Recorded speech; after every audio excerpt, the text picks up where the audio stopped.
Welcome to the CarpFix Social on Giganticas Road.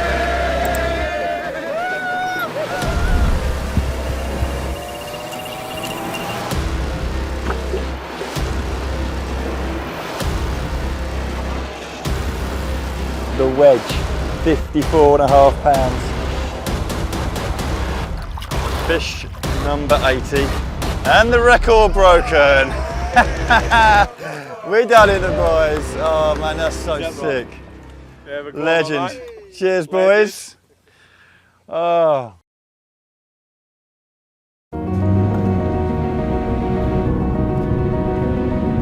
you've ever been to Gigantica, you will know this road. The iconic straight. Not long now.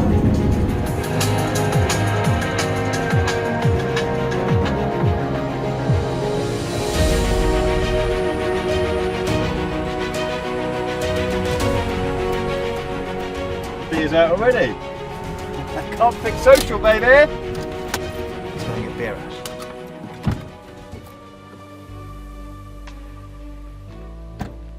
So we're here on the annual CarpFix Social. Pecky had one on the main lake a few weeks ago, which was incredible. They had loads of big uns, and obviously Pecky stole the show, which we have one of the most incredible fish in France, in Europe, the awesome Fred at mid-60s. Now it's our turn on the road lake. We put these trips out on social media.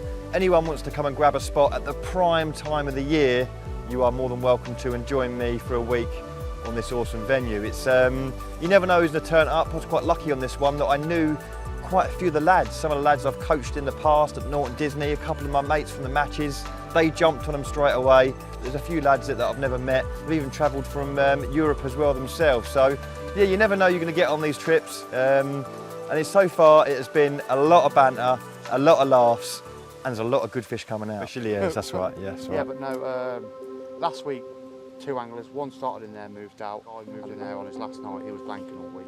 He did see a couple in there. So picking a swim is generally a gut shot. You know, you never know where you're going to end up, especially like 2-3 days before your trip. But one thing I would say is, on that walk around, where they are come Saturday lunchtime, 1 o'clock, is where I'd hope and expect them to be for at least a few days into your trip. You know, if matey boy has had 50 bites out of decoy, but he's gone quiet on his last night, I probably wouldn't be going in there despite him catching 50 bites. I would be paying attention to the other end of the lake. And the biggest giveaway, regardless if they're showing or not, is the colour of the water. It is so blatant. You'll walk around the sort of no fishing bank on turtles. If you can't see the bottom, there's fish there. And likewise at the bun end of the lake. If you're walking around, you can see the boulders and the margins. They're not there in numbers. You know when they're in numbers because you can't see 2 foot into the water. So really pay close attention to the water clarity on that 1 PM walk round. Yeah, just give me a call. Obviously, I don't want you getting fish out of the water. Big no-no. That's the draw, lads. That's the draw. A deposit. Alter. No way! No way!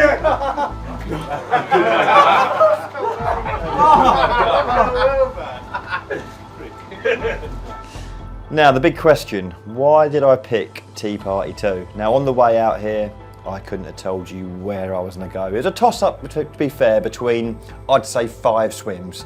T1, T2, Turtle Corner, Decoy can be amazing. And I could have quite easily sat at 6-7 wraps in that bum swim as well. It's a very productive area. But I chose T2 off the back of what the wind was doing mainly. We had sort of southwesterly, westerlies all week. And you know me, I love following a wind. I love having the wind in my favour. I've always have done. So that's it, the draw is done. Oh, and again, oh my God. Carp soup, they are here. They are down this end of the lake, which is the important thing for this area of the pond, obviously. But the road lake can throw many twists and turns, and it's not where you set up, it's where the fish end up. So it's going to be an interesting week, but at the minute, it is very clear there's an abundance of carp within this sort of Bermuda triangle that turtles T1 and T2 command. This could be a really good week. I'm super excited. Let's get that kit.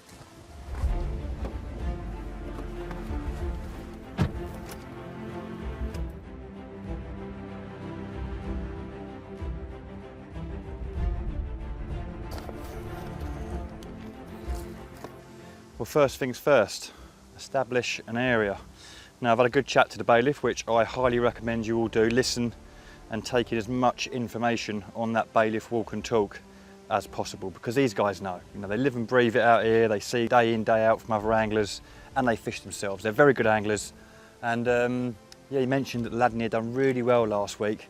Not from the long spot, but from his shorter spot, 20 wraps. I think he called it the scary tree, just to the left of it, out there at 20 wraps. That's where he was catching them from. So I've wrapped a bare lead up at 21 wraps, just to make sure that I'm, you know, not missing out on anything a little bit further out. But it's all the same. I sort of had a gut feeling fishing from turtles and other few swims on here that it's just one big bowl out there, you know, and your bait, I've said this many a time, your bait is the key feature. There's no big gravel bars, or huge weed beds or silt gullies you need to be in. It's just about being consistent and accurate. I say it all the time, you know, these lakes, I fish these sort of venues a lot like Norton Disney, you know, these bowl areas are all about getting the strategy right, and that is the bait. So all I'm gonna simply do is pop on a marker float now at 20 wraps and get a good gauge of how far that is with the throwing stick and the air bomb. Now, you've seen me use that air bomb in the past at Baston Shallow Lake, and we've done really well. When you've got these big vast areas of open water and, you know, quite flat barren bottom, I want as many carp feeding as possible. And with the throwing stick and the air bomb, along with a bit of spomming as well, I'm going to hopefully generate that sort of safe haven of fish feeding there, fish feeding there. That fish there doesn't know he's getting sort of hooked his mate. So yeah, that's what I'm going to do. Put the marker float up, get a good gauge of distance, and then I'm going to get some bait.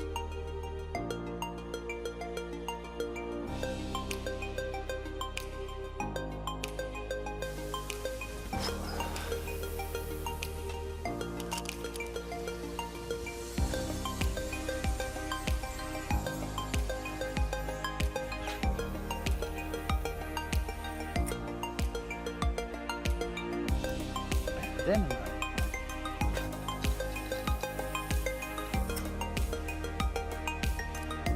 oh my God, what he's got on this setup? It's all over the fucking shop.